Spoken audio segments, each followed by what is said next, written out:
അങ്ങനെ അവസാനം ഹമാസിൻ്റെയും അല്ലെങ്കിൽ ഗാസയുടെയും ഇസ്രായേലിൻ്റെയും പാലസ്തീൻ്റെയും ഒക്കെ അതിർത്തികളിൽ വലിയ സന്തോഷമാണ് കാണുന്നത്. സന്തോഷത്തിൻ്റെ നിമിഷങ്ങളാണ്. വളരെ കൃത്യമായി ഹമാസ് 20ഓളം ബന്ദികളെ ഇസ്രായേലിന് വിട്ടുകൊടുക്കാൻ തീരുമാനിച്ചു. അതിൽ 7 ബന്ദികൾ ആദ്യത്തെ ബാച്ച്, പിന്നെ അടുത്ത ബാച്ചുകൾ വരുമ്പോൾ എല്ലാം കൂടി 20ഓളം പേരെ വിട്ടുകൊടുക്കും.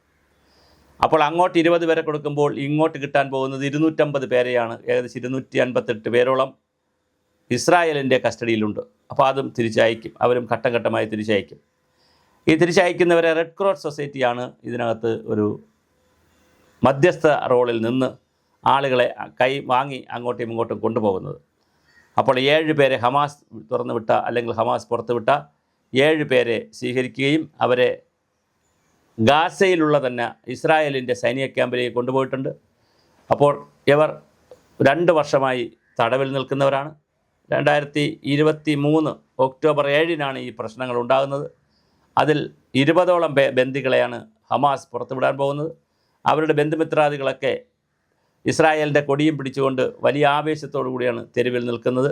സ്വന്തം ഭർത്താവിനെ, അച്ഛനെ അല്ലെങ്കിൽ കൊച്ചച്ഛനെ, ബന്ധുവിനെ, മാമനെ, അങ്ങനെ ഏറ്റവും പിന്നെ ചിലർക്കാണെങ്കിൽ പിന്നെ ശിഷ്യരായിരിക്കും. പല രൂപത്തിലുള്ള ബന്ധങ്ങളാണ്, മാനുഷിക ബന്ധങ്ങൾ പലതരത്തിലാണ്. എന്തായാലും അങ്ങനെ ബന്ധുമിത്രാദികളും കൂട്ടുകാരും പിന്നെ സുഹൃത്തുക്കളുണ്ട്. എല്ലാവരും കൂടി കാത്തു നിൽക്കുകയാണ്. ഇപ്പോൾ അത് കൈമാറിക്കഴിഞ്ഞു.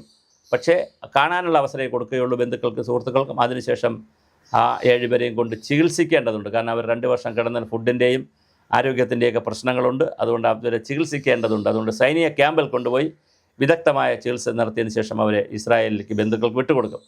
പിന്നെ ഇനി 13 പേരെ കൂടി വിടാൻ സാധ്യതയുണ്ട്. അതിന് ഉപോത്ബലകമായി മറുപടിയായി 250ഓളം പേരെയാണ് ഇസ്രായേൽ വെറുതെ വിടാൻ തീരുമാനിച്ചിരിക്കുന്നത്. എന്തായാലും നമ്മളെല്ലാം കളിയാക്കിയെങ്കിലും തമാശ കളിച്ചെങ്കിലും ട്രംപിൻ്റെ ചില നിർദ്ദേശങ്ങൾ ഏറ്റു.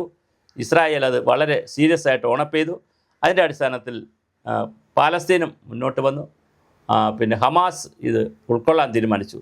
അങ്ങനെ 3 കൂട്ടരും, ഇസ്രായേലും പിന്നെ അതുപോലെ തന്നെ പാലസ്തീനും ഹമാസും ഇതിനകത്ത് ഇടപെട്ടപ്പോൾ പിന്നെ വ്യക്തികളുടെ ബന്ധം വെച്ചുകൊണ്ടുള്ള പരിപാടികളാണ് പിന്നെ ഉള്ളത്. അതാണ് നമ്മുടെ റെഡ് ക്രോസുമായി ബന്ധപ്പെടുത്തി അവർ ഇതിലൊരു മുൻകൈയെടുത്തു. അങ്ങനെ റെഡ് ക്രോസിന് കൈമാറിയ സ്ഥലം ഒരിക്കലും അത് റെക്കോർഡ് ചെയ്യാനോ ഷൂട്ട് ചെയ്യാനോ സമ്മതിച്ചിട്ടില്ല. അങ്ങനെ ഒരു ഒഴിഞ്ഞ സ്ഥലത്ത് കൊണ്ടുവച്ച് 7 പേരെ ഹമാസ് കൈമാറി. ഇനി 13 പേരെ കൂടി കൈമാറും. അപ്പോൾ 20 പേരെ ഇസ്രായേലിന് അവരുടെ ബന്ധുക്കൾക്ക് കിട്ടും. 250 പേരെ ഇപ്പുറത്ത് കിട്ടും. ഇനി ബന്ദികളെ മോചിപ്പിച്ച സാഹചര്യത്തിൽ അടുത്ത സ്റ്റെപ്പ് എന്ന് പറയുന്ന യുദ്ധം ഒഴിവാക്കുക എന്നുള്ളതാണ്. അതിനെന്തൊക്കെ സ്റ്റെപ്പുകളായിരിക്കും ഈ 2 രാജ്യങ്ങളും എടുക്കുക എന്നുള്ളതാണ് ലോകം ഉറ്റുനോക്കുന്നത്.